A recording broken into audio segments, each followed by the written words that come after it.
وَلَكِنْ قُولُوا أَسْلَمْنَا، لیکن تم یہ کہو کہ تم نے جو ہے ہم نے یعنی ہم اسلام لائے، یعنی تم یہ کہو کہ ہم اسلام لائے۔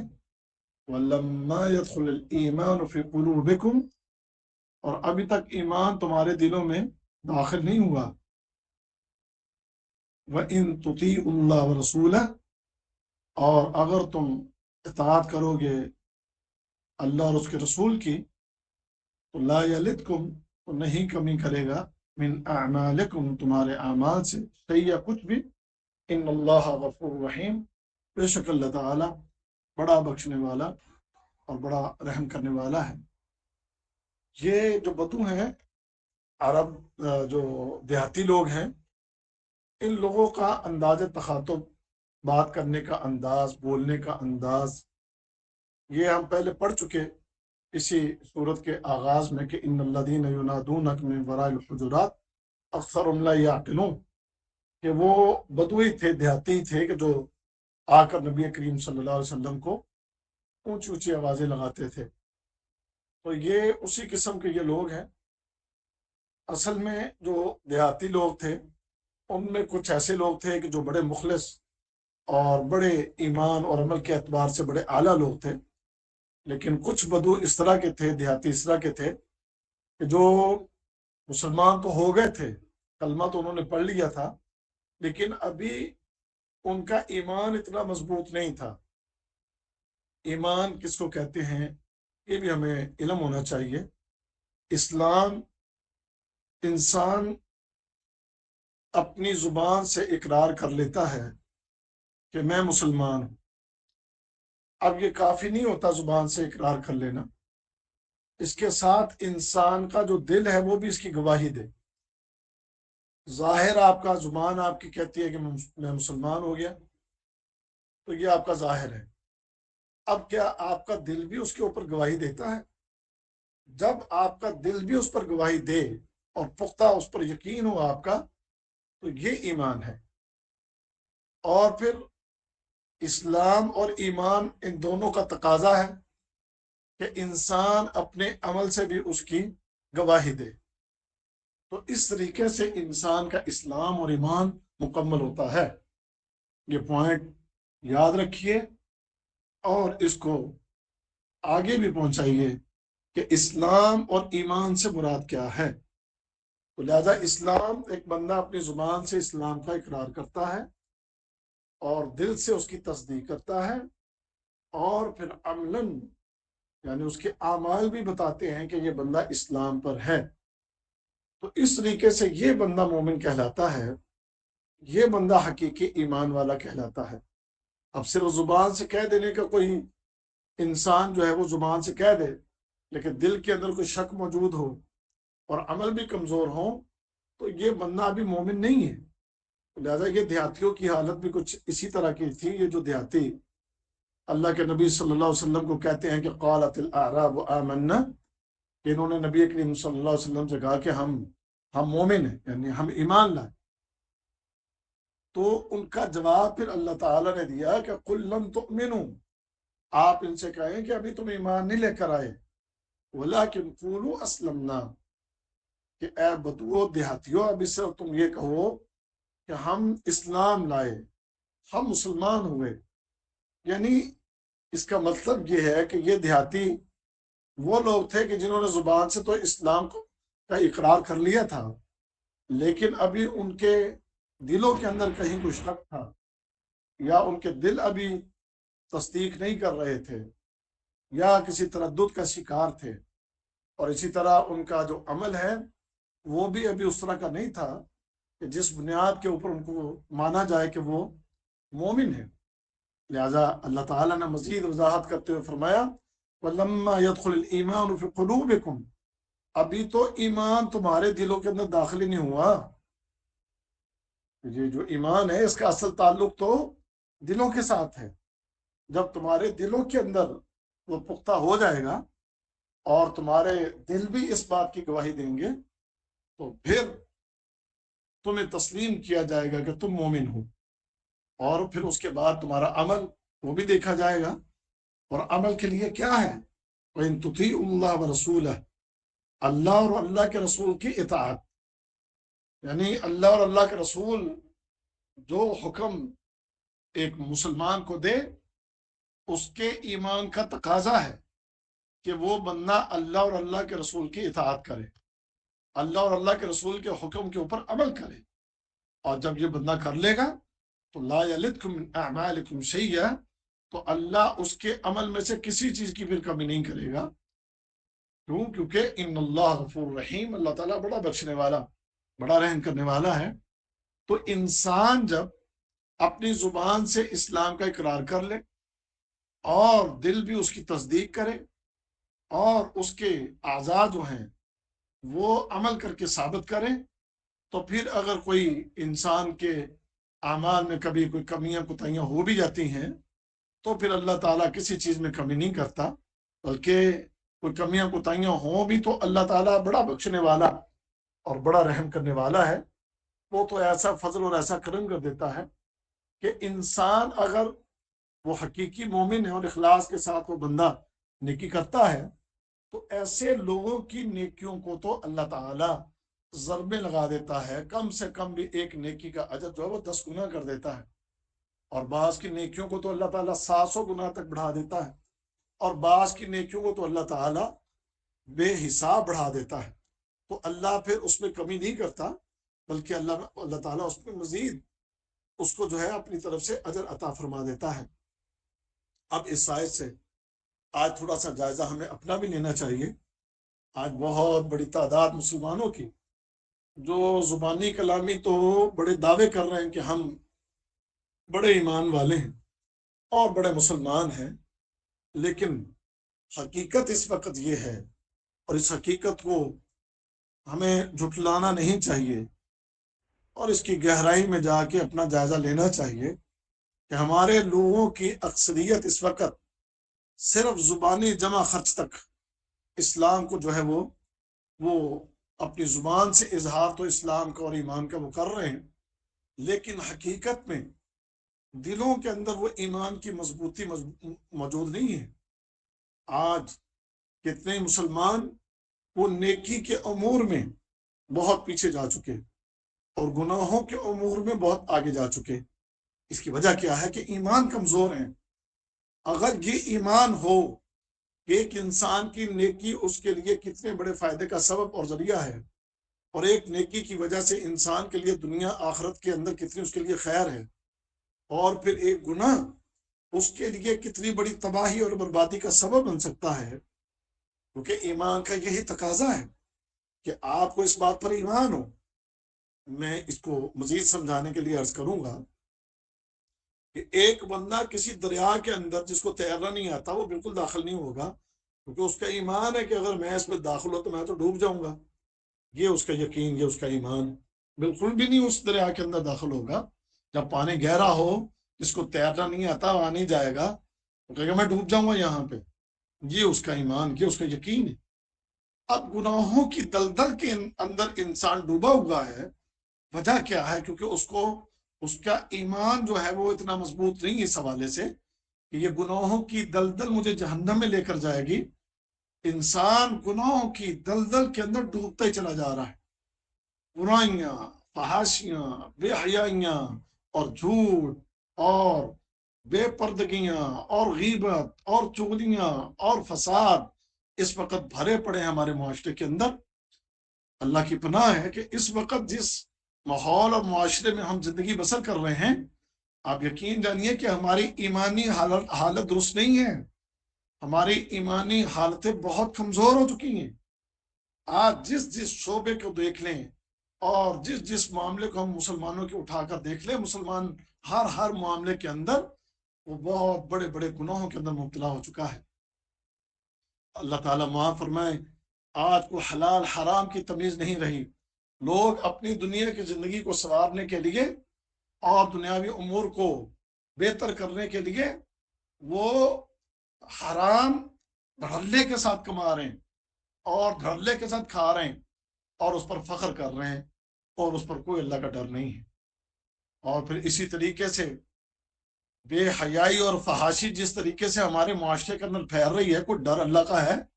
کوئی اللہ کا خوف آج نہ مردوں کو اور نہ خواتین کو، نہ ان خواتین کو کہ جو بے پرد ہو کے اور زرق برق لباس پہن کے بازاروں میں گھومتی اور پھرتی ہیں، اور ان کے مرد ان کو اسی طرح لے کر ان کے ساتھ بازاروں میں گھوم رہے ہیں۔ تو یہ سارے کا سارا معاملہ اللہ رب العزت کی حدود کو توڑنے والا، اللہ رب العزت کے احکام کو اسے پش ڈالنے والا یہ معاملہ، اور کوئی اس بات کا ڈر نہیں ہے کہ اس کے اوپر گرفت ہوگی، اللہ کی طرف سے کوئی پکڑ آئے گی، بلکہ معاملات تو اس سے بھی بہت آگے جا چکے ہیں۔ جیسے آپ جانتے ہیں کہ اس وقت ہمارے اس معاشرے کے اندر ہم جنس پرستی جیسی گندگی، اور اسی طرح زنا جیسی گندگی اور غلاظتیں، اسی طرح یہ نشے کا معاملہ ہے، یہ شراب ہے، اور اس کے علاوہ اور نشے کی کئی قسمیں جو اس وقت ہمارے کالجوں اسکولوں کے اندر بھی پائی جاتی ہیں۔ اللہ اکبر کبیرہ، بڑے بڑے گناہ دھڑلے کے ساتھ آج ہمارے معاشرے کے اندر کیے جا رہے ہیں، اور بڑے جو ہے فخر کے ساتھ کیے جا رہے ہیں۔ معاملہ ہمارے معاشرے کا جس شعبے کو بھی اٹھا کر دیکھیں گے اور جدھر بھی نظر دوڑائیں گے، ہر طرف آج ہمیں اللہ کی نافرمانیاں نظر آ رہی ہیں۔ اسی طرح جیسے آج ہماری اولادیں ہمارے کہنوں کے اندر نہیں رہی۔ آج ہماری یہ نوجوان نسل وہ اپنے آپ کو اپنے والدین سے زیادہ عقل مند سمجھتی، اور یہ ہماری نوجوان نسل آج اپنے والدین کو وہ مقام اور مرتبہ نہیں دیتے کہ جو اسلام نے ماں باپ کو مقام اور مرتبہ دیا ہے، کہ اللہ رب العزت کے بعد اور محمد رسول اللہ صلی اللہ علیہ وسلم کے بعد اگر کسی انسان کے اوپر کو سب سے زیادہ کسی کا حق ہے تو اس کے والدین کا ہے۔ لیکن آج ہماری یہ نوجوان نسل وہ اپنے والدین کو کچھ سمجھتے نہیں، ان کے ساتھ بدتمیزی کے ساتھ پیش آنا، ان کے ساتھ برے اخلاق کے ساتھ پیش آنا، اور ان کے ساتھ بعض اوقات تو اس طرح گفتگو کرنا کہ معذلہ جیسے وہ ان کے ماتحت ان کے کہیں نوکر ہیں۔ اللہ تعالیٰ نے تو یہاں تک حکم دیا ہے کہ والدین کے ساتھ اگر تم بات کرتے ہو تو فلا تقل لهم اف ولا تنهرهما وقل لهم قولا کریما۔ اللہ تعالیٰ فرماتے ہیں کہ کبھی والدین کے ساتھ بات کرتے ہوئے تمہیں اف تک بھی نہیں کہنی چاہیے، اور کبھی تم نے ان کو ڈانٹنا بھی نہیں ہے، اور جب بھی ان کے ساتھ بات کرو تو بات کرتے ہوئے تمہاری گفتگو کے اندر نرمی ہونی چاہیے، اور تمہاری گفتگو کے اندر ایک ایسا احساس پیدا ہو والدین کو کہ جو ان کے سینوں کے اندر ٹھنڈ ڈال دے۔ اور اسی طرح اللہ تعالیٰ فرماتا ہے کہ ان کے سامنے اپنے آپ کو جھکا کے رہو، ان کے لیے دعائیں کرو۔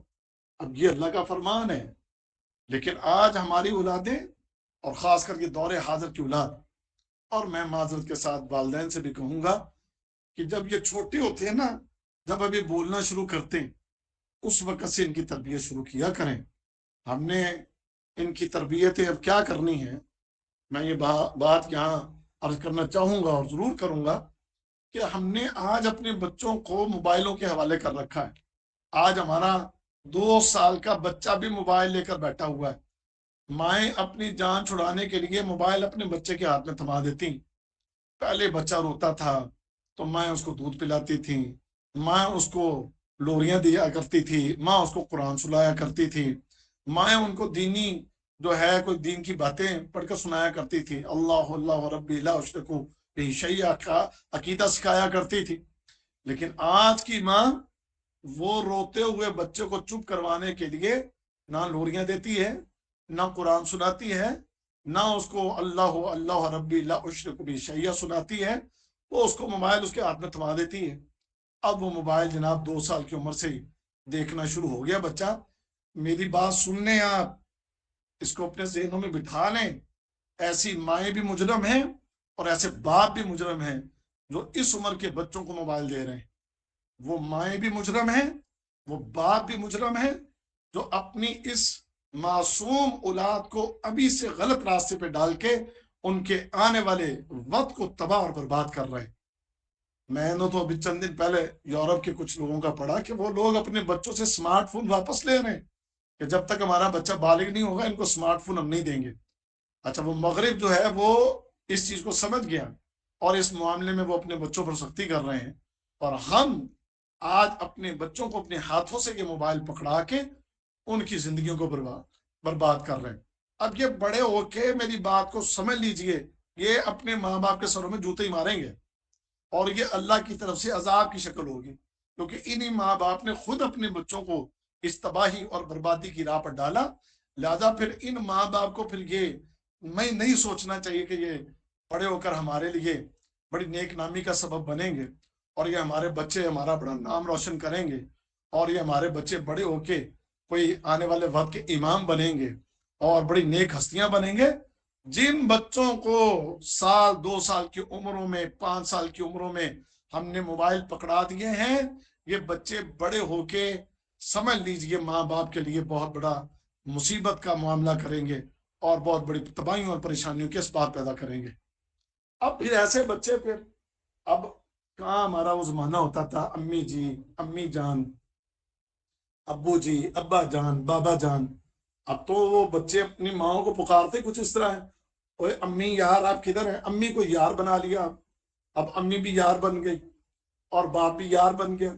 ہماری حالتیں ہوتی تھی ہمارے زمانے میں، ہماری تو آواز نہیں نکلا کرتی تھی اپنے ماں باپ کے سامنے، بڑی دبی دبی آواز کے ساتھ بات کرنا اور ڈرتے ڈرتے بات کرنا، بڑے ادب اور احترام سے بات کرنا۔ تو اب جب ماں باپ نے اپنے لیے ساتھ یہ لفظ یار پسند کر لیا ہے، اب بیٹا اپنی ماں کو کہتا امی یار، تو یہ باتیں آج ہمارے گھروں کے اندر جب کی جاتی ہیں تو پھر ایسی اولادوں سے کیا آپ توقع رکھیں گے کہ یہ آپ کی عزت اور احترام کریں گے؟ تو ماں باپ کو بھی خیال کرنا ہے اور اولاد کو بھی خیال کرنا ہے اس معاملے میں، کہ ہم دیکھیں کہ ہمارا اسلامی معاشرہ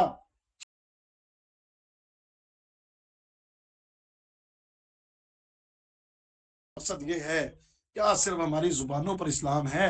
باقی عملاً ہم اسلامی تعلیمات سے ہر فیلڈ کے اندر دور جا چکے ہیں۔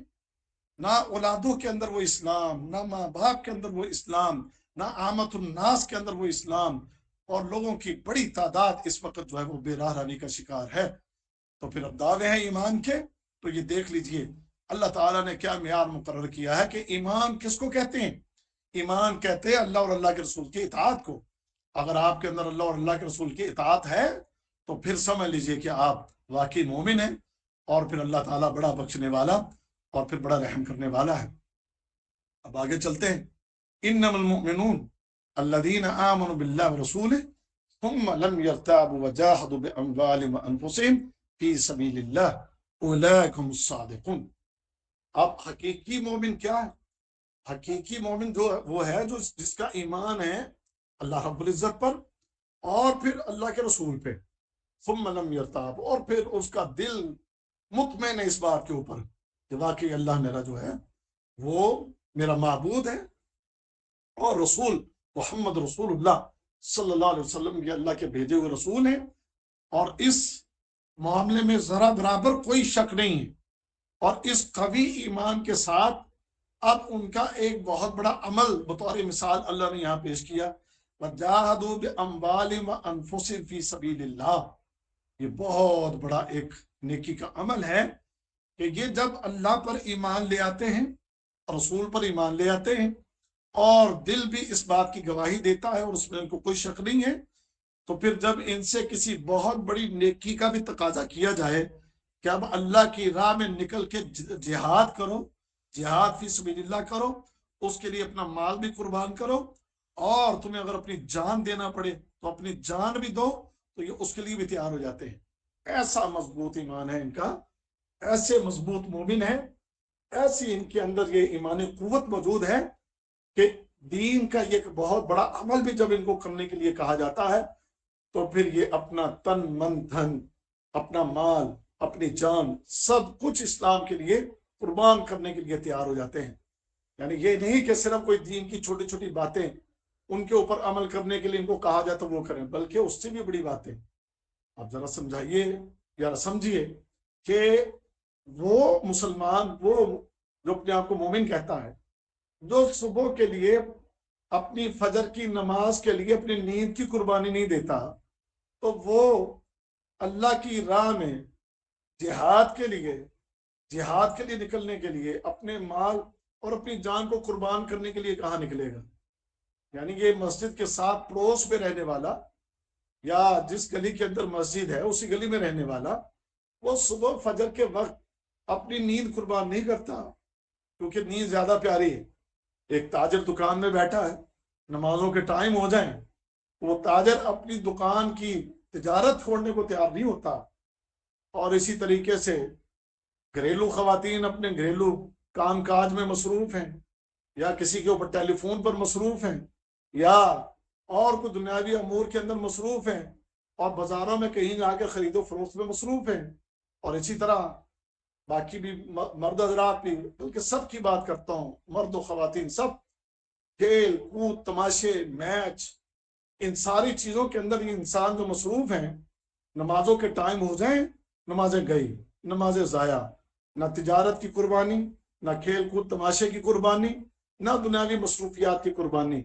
تو ایسے لوگوں کو اگر کہا جائے کہ اللہ کی راہ میں نکل کے اپنے مال کے ذریعے اور اپنی جانوں کے ذریعے جہاد کرو، تو وہ نکلیں گے؟ وہ کبھی نہیں نکلیں گے۔ اللہ کی راہ میں اتنی بڑی قربانی دینے کے لیے وہی نکلیں گے کہ جو اللہ کے لیے ہر وقت حاضر ہوں، ہر وقت اپنی ایک ایک جو بھی اللہ رب العزت کی طرف سے اس کے پاس نعمت ہے، وہ اپنے اللہ کو راضی کرنے کے لیے وہ سب کچھ قربان کرنے کو تیار ہوں، تو وہ لوگ پھر اتنی بڑی نیکی کرنے کے لیے وہ تیار ہوتے ہیں۔ تو ایسے لوگوں کی پھر اللہ نے تعریف کر کے فرمایا اولئک هم الصادقون، یہ وہ لوگ ہیں جو سچے ہیں، سچے لوگ، سچے مومن یہ لوگ ہیں۔ پھر آگے ارشاد فرمایا قل اتعلمون اللہ بدینکم، کیا تم جتلاتے ہو اپنا دین، کہ تم اللہ کو بتاتے ہو کہ تم بڑے دیندار ہو؟ واللہ یعلم ما فی السماوات وما فی الارض، اللہ تعالیٰ آسمانوں اور زمینوں میں جو کچھ ہے اس سب کو جانتا ہے۔ واللہ بکل شیء علیم، اللہ تعالیٰ ہر چیز کو خوب جاننے والا ہے۔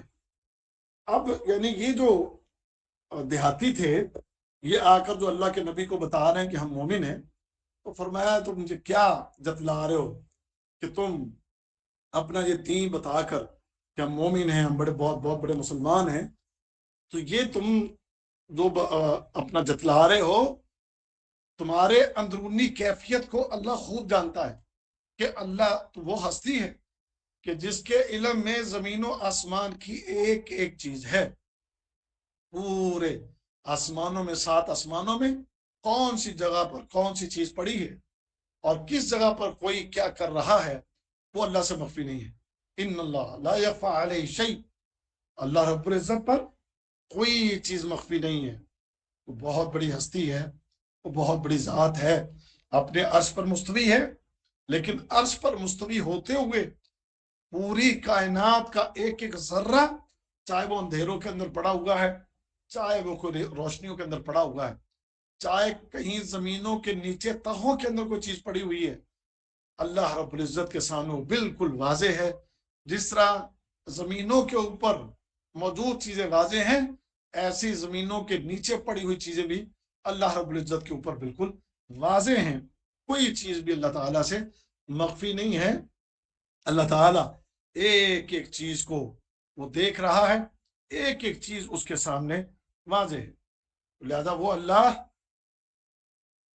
وہ خالق اور وہ مالک کہ جس کو یہ ساری چیزیں جس کے علم میں ہیں، وہ سب کچھ یہ دیکھ رہا ہے، تو وہ تمہارے اس دین کے معاملے کو بھی جانتا ہے کہ جس دین کا تم دعویٰ کر رہے ہو کہ ہم دیندار ہیں اور ہم بڑے مومن ہیں، بڑے ایمان والے ہیں، تو اللہ تعالیٰ سے یہ بات مخفی نہیں ہے، اللہ کو یہ جتلانے کی ضرورت نہیں ہے، اللہ ہر چیز کو خوب جانتا ہے۔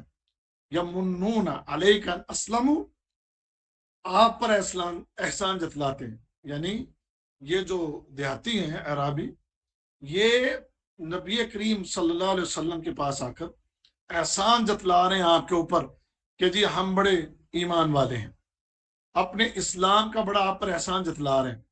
اللہ تعالیٰ فرماتا قل، آپ کہہ دیجئے لا تمنوا علی اسلامکم، میرے اوپر اپنے اسلام کا جو ہے نا احسان مت جتلاؤ، بل اللہ یمن علیکم، بلکہ اللہ تعالیٰ تم پر احسان جتلاتا ہے، یہ اللہ کا تم پر احسان ہے، ان ہداکم للایمان، کہ اللہ نے تمہیں یہ ایمان جیسی ہدایت نصیب فرمائی، ان کنتم صادقین، اگر تم سچے ہو تو، یعنی یہ تو تم پر اللہ کا احسان ہے کہ اللہ تعالیٰ نے تمہیں یہ عظیم نعمت اللہ نے تمہیں عطا کی ہے، یہ اللہ نے تمہیں ایمان کے لیے ہدایت دی ہے.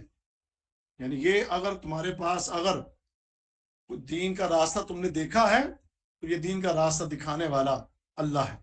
اب آگے کی ساری ہدایت جو ہے وہ اللہ ہی کے ہاتھ میں ہے.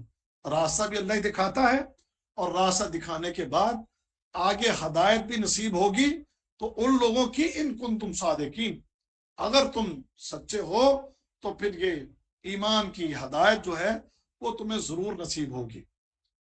یعنی اگر تو تم صرف یہ جتلانے کے لیے، احسان جتلانے کے لیے اور اس کی صرف بڑکے مارنے کے لیے سب کام کر رہے ہو تو پھر یہ تم وہ ہم پر احسان نہیں کر رہے، یہ کوئی اللہ پر احسان نہیں ہے، اور نہ یہ محمد رسول اللہ صلی اللہ علیہ وسلم پر احسان ہے، بلکہ اللہ کا احسان مانو جس نے تمہیں اس اسلام کی روشنی کو تمہیں یہ دکھایا.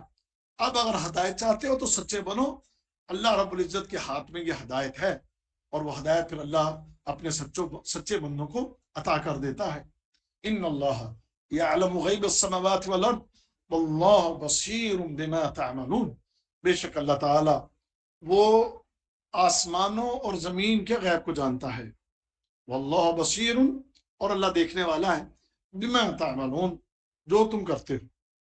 یعنی اللہ تعالی وہ اس سے کوئی چیز بھی انسان چھپا نہیں سکتا. اگر آپ کی زبانوں پر اسلام ہے اور دل کے اندر اگر اسلام نہیں ہے تو آپ کی دل کی باتیں اللہ سے چھپی ہوئی نہیں. کیوں؟ کیونکہ اللہ تو آسمانوں اور زمین کے غیب بھی جانتا ہے. ایک ایک چیز جو آسمانوں کے اندر چھپی ہوئی ہے، جو ہمیں نظر نہیں آ رہی، ہمیں کچھ پتا نہیں ہے کہ آسمانوں کے اندر کیا ہے، ہمیں کچھ پتا نہیں ہے کہ اس زمین کی گہرائیوں میں اور کچھ کیا ہے، لیکن اللہ ایک ایسی ہستی ہے کہ کوئی چیز بھی اس سے مخفی نہیں. آسمان کی جو بلندیوں میں اور زمین کی گہرائیوں کے اندر جہاں جہاں جو جو چیز پڑی ہے وہ ایک ایک چیز اس کا اللہ تعالیٰ کو مکمل علم ہے. ہر چیز اللہ خوب جانتا ہے.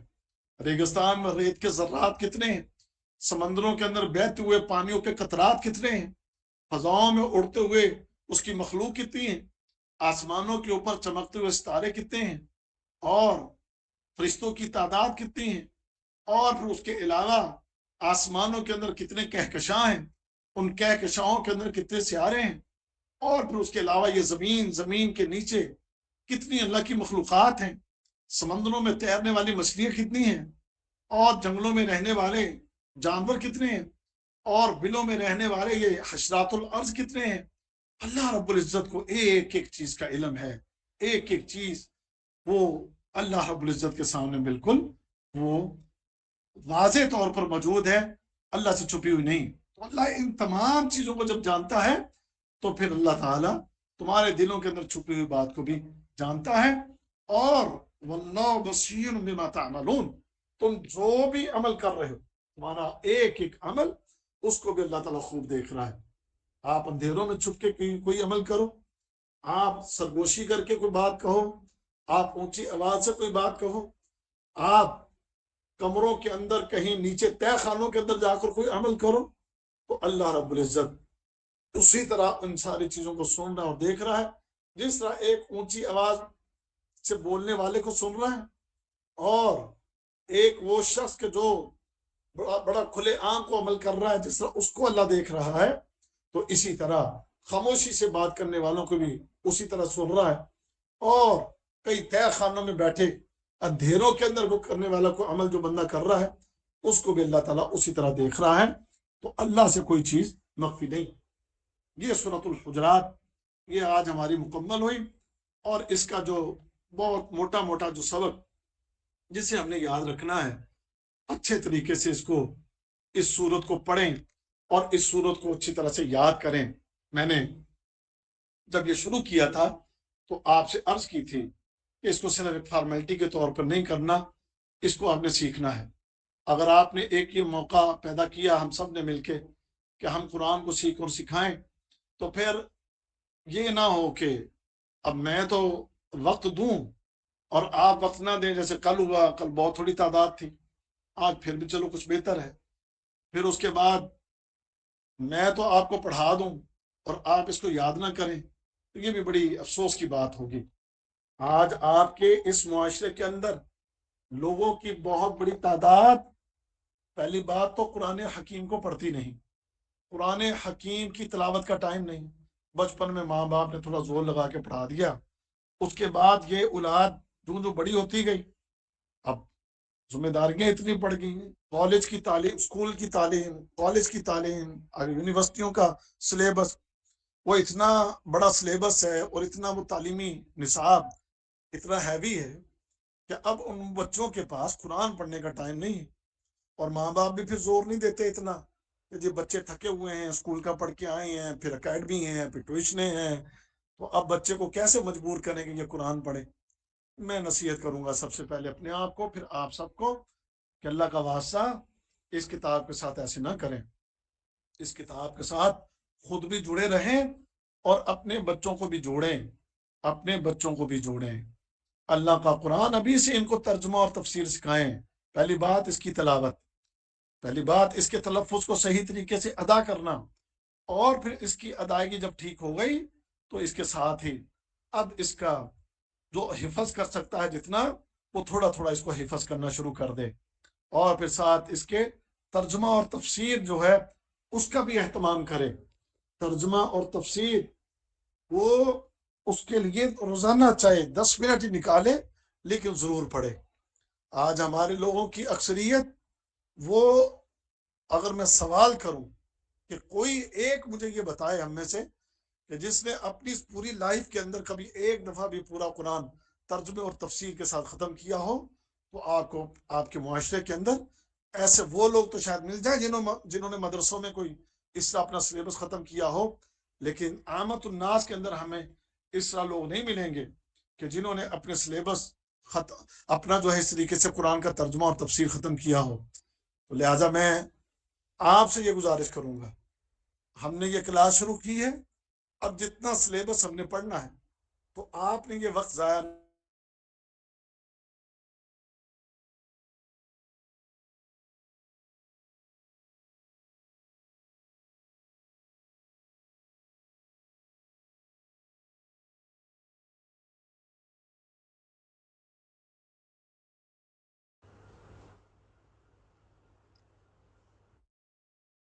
پہلا دن ہوا کرے گا، پورا درس مکمل کرنے کے بعد آخر میں سبق سنا۔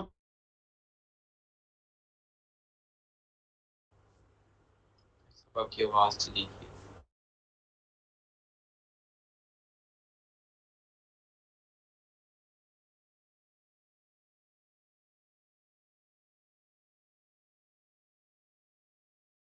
ہے ان سے ہم سبق سنا کریں گے، تو گزارش یہ کرنی ہے کہ اپنے اس سبق کو یاد کریں۔ آپ نے اپنا یہ سبق آج ہی پڑھ کے قرآن بند کر کے نہیں رکھ دینا، بلکہ ان 5 دنوں میں اس صورت کو آپ نے دہرانا ہے، ترجمہ پڑھنا ہے، تفسیر دیکھنی ہے، اور اگر کسی کو حفظ کا شوق ہو تو وہ ساتھ ساتھ تھوڑا تھوڑا حفظ بھی کرتا رہے۔ تو اللہ تعالیٰ سے میں دعا کرتا ہوں کہ اللہ تعالیٰ مجھے، آپ کو، ہم سب کو اس علم سے بھرپور استفادہ کرنے کی توفیق عطا فرمائے۔ اللہ تعالیٰ ہم سب کو قرآن حکیم کی روشنی سے منور کر دے، ہمارے بچوں کو اللہ تعالیٰ قرآن حکیم کی روشنی سے منور کر دے۔ اللہ تعالیٰ ہم سب کو قرآن حکیم کی جو تعلیمات ہیں اس پر عمل کرنے کی توفیق عطا فرما دے۔ ایک بات میں آخری اس حوالے سے، قرآن کے حوالے سے اور عرض کرنا چاہوں گا۔ ابو ہریرہ رضی اللہ تعالیٰ عنہ کا بڑا پیارا ایک فرمان ہے، فرماتے ہیں جن گھروں کے اندر قرآن پڑھا جاتا ہے نا، ان گھروں کو اللہ وسعتیں عطا فرما دیتا ہے، اس گھر میں اللہ تعالیٰ برکتیں نازل فرماتا ہے، اس گھر کے اندر سے شیاطین بھاگ جاتے ہیں اور اس گھر کے اندر فرشتے آتے ہیں۔ اور جن گھروں کے اندر قرآن نہ پڑھا جائے تو ان گھروں سے برکتیں اڑ جاتی ہیں، اور وسیع گھر بھی تنگ ہو جاتے ہیں، اور ان گھروں سے فرشتے نکل جاتے ہیں، اور ان گھروں کے اندر جنات اور شیاطین آ جاتے ہیں۔ تو اس بات کو ذہن میں رکھتے ہوئے اس قرآن کی اہمیت کو سمجھیے، اور اس قرآن کی تعلیم کو عام کیجیے، اور اس کی تلاوت اور اس کا پڑھنا پڑھانا اور اس کا سیکھنا سکھانا، اس کو خوب عام کیجیے، اور پھر اس کے لیے وقت ضرور نکالیں، ضرور وقت نکالیں۔ دیکھیں، یہ اللہ تعالیٰ نے یہ ایک پلیٹ فارم ہمیں دیا تو اس پلیٹ فارم پر اب یہ کلاس ہوا کرے گی. پہلی ترجیح آپ کی کیا ہو؟ پہلی ترجیح آپ کی یہ ہو کہ ہم نے اس کلاس کو اٹینڈ کرنا ہے، ہم نے یہ ترجمہ پڑھنا ہے، ہم نے یہ تفسیر سننی ہے. آپ کی پہلی ترجیح یہ ہو. آپ اپنے پورے ہفتے کے شیڈول کو جو مینج کریں کہ آپ کی جتنی مصروفیات ہیں یہ 2 دنوں کے اس حوالے سے اپنے سارے معاملات آگے پیچھے کر لیں. اب مجھے ذرا آپ ایک بات بتائیں، کیا میری کوئی دنیا کی کوئی ضرورت اور میری اپنی کوئی مصروفیات نہیں ہے؟ میں اپنے کتنے ہی میرے معاملات ہیں. آپ یقین جانیے ابھی 2-3 دن پہلے میرے کچھ عزیز تھے، انہوں نے آنا تھا. میں نے کہا یہ 2 دن آپ چھوڑ دیں، یہ پیر اور منگل کی رات آپ نے میرے پاس نہیں آنا. آپ کو اگر آنا ہے تو ان 2 دنوں کے علاوہ، اور ایک میرا ہفتے کے دن یا مسجد میں عشاء کے بعد درس ہوتا ہے، یہ 3 دن عشاء کے بعد کے میں کسی کو نہیں دیتا. کیونکہ میں نے یہ اس کے لیے اگر میں نے اس کو مقرر کر دیا تو میری پہلی ترجیح اللہ کے دین کو سکھانا ہے. پہلی ترجیح اللہ کا قرآن. میری پہلی ترجیح اللہ کے قرآن کی تعلیم کو ایک عام کرنے کے لیے، اس کے لیے اپنی خدمت پیش کرنے کے لیے، باقی ساری مصروفیات اور سارے معاملات پیچھے. تو یہی کام میں آپ سے بھی امید رکھتا ہوں. میں نے یہ جو بات عرض کی ہے اس میں اللہ تعالیٰ مجھے ریاکاری سے بچائے. بطور بحیثیت استاد کے میں آپ کو یہ بات کہہ رہا ہوں تاکہ میں آپ کو یہ ترغیب دلا سکوں کہ اگر میں اپنی ذاتی مصروفیات کو پس پش ڈال کے ایک ٹائم نکال کے یہ کام کر رہا ہوں، تو آپ پھر اگر آپ کو کہیں کوئی مصروفیت پیش آتی ہے، کوئی معاملات ہیں، تو آپ کو بھی چاہیے کہ آپ اب اس کلاس کو، بلکہ اس کلاس کو شروع کروانے میں آپ لوگوں کا ایک کردار ہے. تو پھر اس محفل کو سجانے کے لیے، اس محفل کو روشن رکھنے کے لیے اور قرآنی تعلیمات سے اپنے آپ کو منور کرنے کے لیے اپنی دنیاوی ساری مصروفیات کو ان ایام میں پیچھے کر کے پہلی ترجیح قرآن رکھیں. ہاں، اگر اللہ نہ کرے کسی کو ایمرجنسی پڑ جائے، اللہ نہ کرے کسی کی کوئی ہنگامی کوئی مسئلہ، کوئی پریشانی، وہ ایک الگ بات ہے. دعا ہے کہ اللہ کسی کو کوئی ایسی ہنگامی مشکل و پریشانی میں نہ ڈالے. اللہ مجھے بھی بچائے، آپ سب کو بھی بچائے. تو یہ آج ہمارا ترجمہ اور تفسیر کا درس ختم ہوا، اور الحمدللہ سورۃ الحجرات بھی ہماری مکمل ہوئی، اور اس کے سبق کو آپ یاد کر کے اگلے ہفتے آئیں گے. اب تھوڑا سا سبق گرامر کا بھی دیکھ لیں.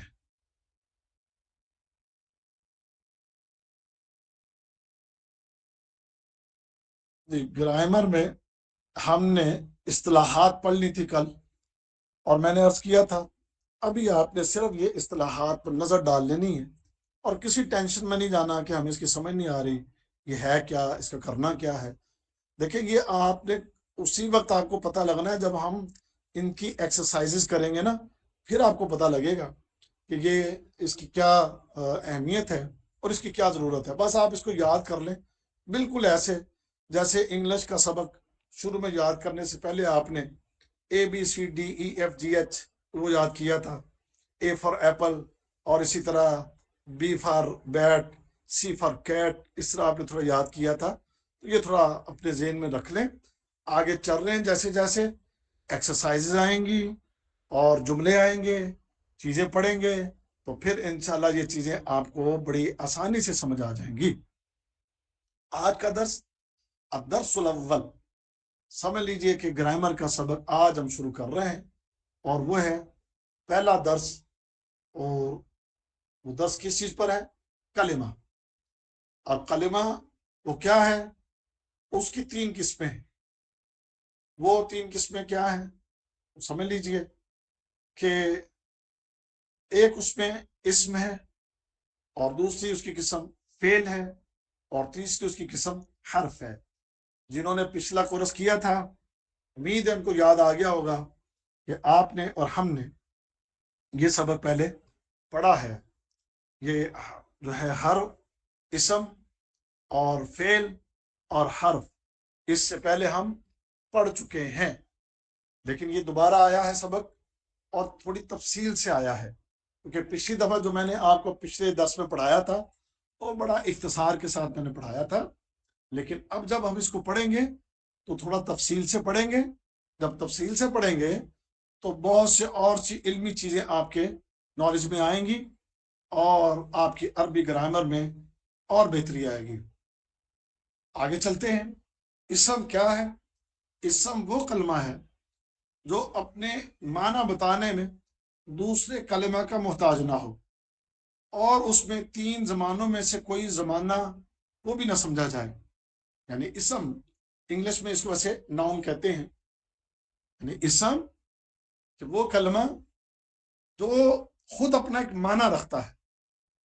ضروری نہیں ہے کہ کوئی اور چیز اس کے ساتھ ملے گی تو اس کا کوئی معنی اور مفہوم واضح ہوگا، نہیں، اس کا ایک اپنا معنی ہوتا ہے. اور یہ اسم جو ہے یہ کسی کا خاص نام بھی ہوتا ہے، اور کسی کی خاص صفت بھی ہوتی ہے، اور کسی کا کیا ہوا کوئی کام بھی ہوتا ہے.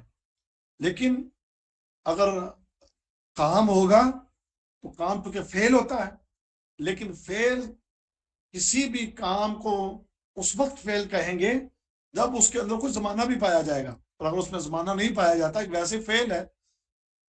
مثال کے طور پر دربن، دربن کا معنی مارنا. اب یہ مارنا جو ہے یہ ایک عمل ہے یہ والا، یعنی اس کے اندر ایک کوئی عمل پایا جا رہا ہے، لیکن یہ عمل زمانے کے بغیر ہے، اس کے اندر کوئی زمانہ نہیں ہے، تو لہذا ہم اس کو فعل نہیں کہہ سکتے، ہم اس کو اسم کہیں گے. تو اسم میں کیا ہوتا ہے کہ کسی بھی چیز کا نام، کسی کی صفت، یا کسی کا خاص نام، کسی کا عام نام، اور اسی طریقے سے کسی کام کا جو ہے وہ ہونا پایا جائے. لیکن وہ جو کام ہے اس میں زمانہ نہیں ہوگا، کیونکہ اگر زمانہ آ گیا اس کام کے اندر تو وہ پھر اسم نہیں رہتا. اس کی مثال آگے آئے گی. تو یہ اسم ہے. اچھا، اب اس کے بعد فعل آ گیا. فعل کس کو کہتے ہیں؟ فعل وہ ہے کہ جس کے اندر کوئی کام کرنا پایا جاتا ہے، اور وہ جو کام ہے اس کے اندر 3 زمانوں میں سے کوئی زمانہ بھی پایا جائے گا. یعنی 3 زمانے کون سے؟ ایک آپ کا پاسٹ ہے، اور ایک پریزنٹ ہے، اور ایک آپ کا فیوچر ہے. تو لہذا یہ تینوں زمانوں میں سے کوئی زمانہ اگر اس کام کے اندر ساتھ پایا جائے تو پھر سمجھیں کہ وہ فعل ہے. جیسے میں نے عرض کیا کہ ضربن، ضربن کا معنی مارنا، ضربن مارنا. اچھا، اب اگر یہ آ جائے کہ ضربت یا ضربا، اس نے مارا، اٹ مین کہ یہ کام ہو چکا. اگر ہو چکا تو اٹ مین کہ یہ گزرے ہوئے زمانے میں کام ہوا ہے، تو یہ فعل ہے. یا یضرب، ضرب یضرب، یضرب وہ مارتا ہے. تو یہ اس میں آپ کا پریزنٹ پایا گیا، تو پریزنٹ کی وجہ سے، زمانے کی وجہ سے یہ فعل ہے. تو یہ آ گیا اسم، اور یہ آپ کا فعل. اب تیسری چیز ہے، وہ کیا ہے؟ وہ ہے حرف. اب حرف کس کو کہتے ہیں؟ حرف کہتے ہیں کہ وہ کلمہ کہ جس کا معنی اسم یا فعل کے ساتھ ملے بغیر سمجھ میں نہ آئے. مثال کے طور پر من، علی، فی، الی، یہ سارے حرف ہیں. یہ اسی وقت اس کا معنی واضح ہوتا ہے جب فعل اور اسم کو ملا کر جب اس کو استعمال کریں گے تو پھر اس کا معنی جو ہے وہ واضح ہوگا. مثال کے طور پر ذهب زید الی المسجد، ذهب زید، زید گیا، الی طرف، المسجد، مسجد، یعنی مسجد کی طرف. اب اس پہ ذهب کیا ہے؟ ذهب اس پہ فعل ہے، زید یہ اسم ہے، الی یہ حرف ہے، المسجد یہ بھی اسم ہے. امید ہے کہ اس جملے میں آپ کو سمجھ آ گئی. ذهب فعل ہے، زید یہ اسم ہے، الی یہ حرف ہے، المسجد یہ بھی اسم ہے. اب فعل اور اسم کے اندر جب یہ حرف آیا تو الی کا ایک مقصد واضح ہوا اور اس کا معنی بھی واضح ہو گیا. تو یہاں تک یہ کلمہ کی تعریف مکمل ہو گئی. یعنی کلمہ کی 3 قسم ہیں، ایک قسم اسم ہے، دوسرا فعل، اور تیسرا حرف. اور ان کی جو تعریف ہے وہ بھی میں نے آپ کے سامنے واضح کر دی۔ اب اس کے بعد اسم کی قسمیں۔ اسم کتنی قسم کا ہوتا ہے؟ اسم دو قسم کا ہوتا ہے۔ ایک اسم نکرہ، اور دوسرا اسم معرفہ۔ اب نکرہ وہ اسم ہے جو عام چیزوں پر بولا جاتا ہے، عام چیزیں، یعنی وہ کسی خاص کے لیے نہیں ہوتا، وہ اسم عام کسی چیز کے لیے۔ مثال کے طور پر رجل، مرد۔ اب مرد ہے، کون ہے؟ تو خاصیت اس کی یہاں پر نہیں ہے، رجل ہے، ایک آدمی ہے، تو یہ ظاہر کرتا ہے کہ یہ اسم یہ نکرہ ہے، اس سے کوئی خاص مرد وہ ہمارے سامنے واضح نہیں ہو رہا، اس لیے کسی ایک مرد کو رجل کہتے ہیں۔ اسی طرح طیب اچھا۔ اب ایک اچھی چیز ہونا، کوئی ہم کہتے ہیں نا فلاں چیز طیب ہے، کہ فلاں چیز اچھی ہے۔ اب وہ کون سی چیز ہے؟ کسی خاص چیز کے لیے اس کا خاص ہونا جو ہے وہ اس میں نہیں ہے، تو اس کو بھی ہم کہیں گے کہ یہ بھی نکرہ ہے۔ اب دوسرا ہے معرفہ۔ معرفہ وہ اسم ہے کہ جو خاص چیز پر بولا جائے، کسی کا خاص نام، کوئی جگہ کا خاص نام، یا بعض اوقات کسی مخصوص مرد کے لیے یہی رجل جو ہم نے پڑھا رجل، اس کے اوپر الف لام لے آئیں تو وہ کسی خاص کا جو ہے وہ معنی بن جاتا ہے۔ ایک مثال دوں گا، کتاب، غور سے سنیے گا، کتاب۔ اب کتاب یہ نکرہ ہے، یہ نکرہ کتاب ہے، پتہ نہیں کون سی ہے، فزکس کی ہے، بایو کی ہے، اردو کی ہے، دنیاوی علوم کی ہے، یا کس کی ہے یہ؟ اچھا، جب میں اس کے ساتھ لگا دوں گا الکتاب، تو یہ پھر کسی خاص کتاب کا نام بن جائے گا، اور اس کے آگے پیچھے کا سبق ہمیں بتائے گا کہ یہ کون سی کتاب ہے۔ کتاب کوئی عام نہیں ہے، یہ کتاب کو خاص ہے۔ جیسے کہ ذالک الکتاب، ذالک الکتاب، تو یہ ہمیں بتا رہا ہے کہ یہ کتاب کون سی ہے، یہ قرآن ہے۔ تو جب اس کے ساتھ آ گیا، اسی کتاب کے ساتھ، تو اس نے اسی نکرہ کو معرفہ بنا دیا۔ تو یہ خیر یہ باتیں آگے آئیں گی، ابھی ضمناً میں نے یہاں پر اس کو عرض کر دیا۔ فی الحال آپ اتنا ہی رکھیں کہ آج آپ نے یہ پڑھا ہے کہ کلمہ کی کتنی قسمیں ہیں، اور وہ جو 3 قسمیں ہیں اس کی ہم نے تعریف پڑھ لی، اور پھر اس تعریف کو پڑھنے کے بعد ہم نے اسم کی 2 قسمیں جو ہیں اس کا تھوڑا سا تذکرہ کیا ہے کہ اسم کی 2 قسمیں ہیں۔ ابھی فعل حرف بعد میں پڑھیں گے، وہ 2 قسمیں، ایک اسم نکرہ ہے اور دوسرا اسم معرفہ۔ اب نکرہ کیا ہے؟ جو عام کسی کے اوپر جو، یعنی وہ اسم ہے جو عام چیز پر بولا جائے، اور معرفہ کیا ہے؟ کہ وہ اسم ہے جو کسی خاص چیز پر بولا جائے۔ اور پھر میں کہوں گا ٹینشن نہیں لینی، پریشان نہیں ہونا، جب اس کی ایکسرسائزیں چلیں گی اور اس کی تفصیل میں جائیں گے تو ساتھ ساتھ پھر میں آپ کو یہ باتیں یاد کرواتا رہوں گا، اور یہ باتیں آپ کے ذہن میں پختہ ہوتی جائیں گی، اور انشاءاللہ آپ اس میں ایکسپرٹ ہو جائیں گے اور ماہر ہو جائیں گے انشاءاللہ۔ یہ تھا ہمارا آج کا گرامر کا بھی سبق، جو الحمدللہ ہم نے مکمل کر لیا۔ اب اللہ نے چاہا تو آئندہ پیر کے دن پھر ملاقات ہوگی، تب تک اگر کسی کا کبھی کوئی بھی سوال، کسی قسم کی کوئی رہنمائی درکار ہو تو وہ آپ واٹس ایپ گروپ میں ہم سے اس کا جو ہے پوچھ سکتے ہیں۔ اور ایک اور آخری بات، دیکھیں ہمارے روزانہ کے درس بھی گروپ میں آتے ہیں، یہ روزانہ کا صبح کا فجر میں ہمارا درس ہوتا ہے، اور یہ جو درس ہے صبح کا، یہ صرف 10 سے 12 منٹ کا ہوتا ہے۔ اس میں بھی بہت سی فائدے کی چیزیں ہیں، علمی چیزیں ہیں، دینی رہنمائی ہے، اس کو بھی مس نہ کیا کریں۔ وہ 10 منٹ کا درس روزانہ کا 12 منٹ کا، اس کو سن لیا کریں، اور سننے کے بعد ایک طریقہ ہم نے رکھا ہے کہ اس کے اوپر حاضری لگانا ہے، تو وہ حاضری لگا دیا کریں، انشاءاللہ اس کی آپ کو بہت زیادہ خیر حاصل ہوگی، اور وہ آپ کے لیے بڑا فائدے والا ایک کہہ لے کہ سبجیکٹ ہے، اس کو بھی مس نہ کریں۔ اس میں بھی ہمارے لیے الحمدللہ ہم کوشش کرتے ہیں کہ لوگوں کی جتنی زیادہ اس میں ہم تربیت کر سکیں، وہ ایک تربیتی ماحول بنانے کی کوشش کر رہے ہیں، اور مقصد یہی ہے کہ اللہ کرے میری آپ کی ہم سب مسلمانوں کی نجات ہو جائے، اللہ کی قربتیں محبتیں نصیب ہو جائیں۔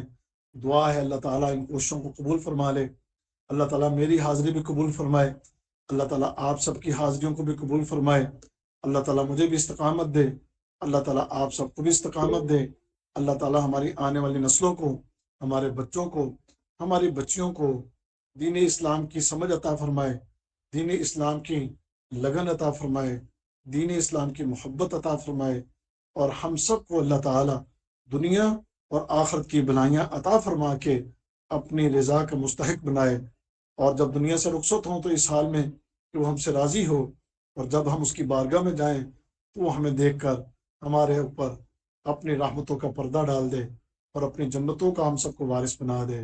وآخر دعوانا الحمد للہ رب العالمین۔